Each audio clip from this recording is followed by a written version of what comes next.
But this country where it is, it needs a total reset.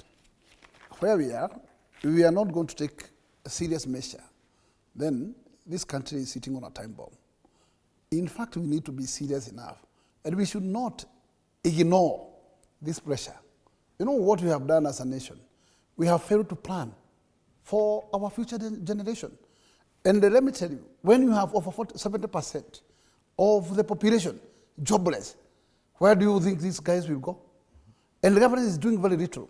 And what the government is doing, instead of planning on how to improve areas of where to enroll these people, and especially in the area of industrialization, area of agriculture, area of manufacturing, you are only giving us hope of exporting what we call skills.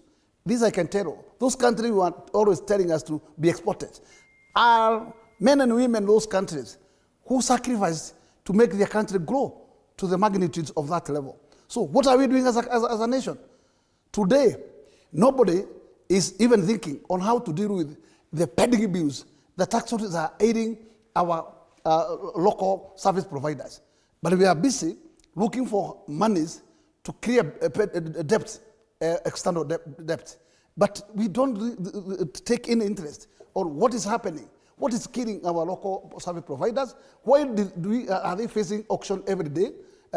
Failure for the counties to clear their pending bills, failure for the national government to take this action of clear their pending bills. Nobody is caring. And when the government becomes that kind of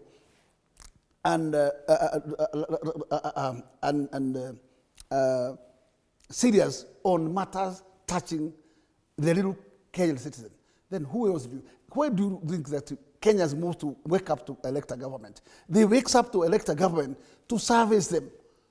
Then what they ought to see is to see services delivered. And the services delivered are not only the roads. Yes, because Kenyans cannot wake up and eat roads. You must think, where do you think these people? And you know, you have generation of about 50 million Kenyans. You must every day as a government waking up on saying, what are we doing as a nation? What are we planning? Because every single year, the university rivers, college rivers, those who are in TVET, where do we take them? But we are silent and we are mute on this, but we are busy on other areas. I think we must take a slide back and think on what is the message given by these young thugs. They are saying, yes, here we are, and we are learned. Where do you expect us to go? Nobody is thinking of us. Then they are not saying that actually what they're asking to be the PSs, to be the CSs, but where are you enrolling them? Okay. Nobody is serious about that direction.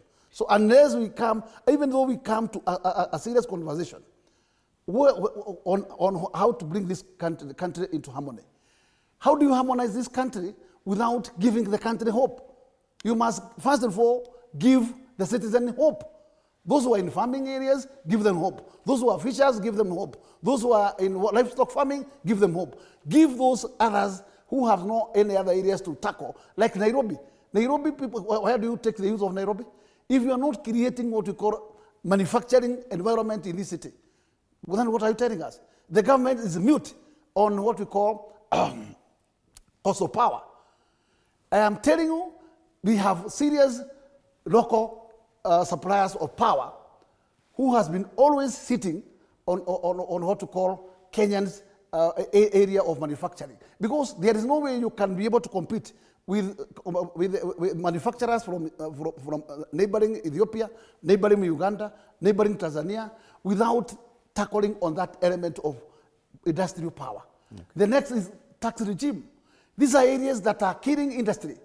But you are watching the industry is closing and you don't care.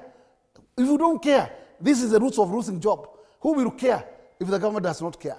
You want to just to protect few suppliers to Kenyan, or power to Kenyan, who are taking home billions and billions every day because of a contract that was signed on haphazard way. How can we sit on that? And we are not addressing that because we are part of beneficiary. Right. And where we are beneficiaries, we don't want to touch. All right. We have just about 7 minutes, so I'll give you 2 minutes each for your final comments. You'll use that for your the statement you want to read. Bwana Mutambu, go first. I respect Raila Amolo very much as my senior, as somebody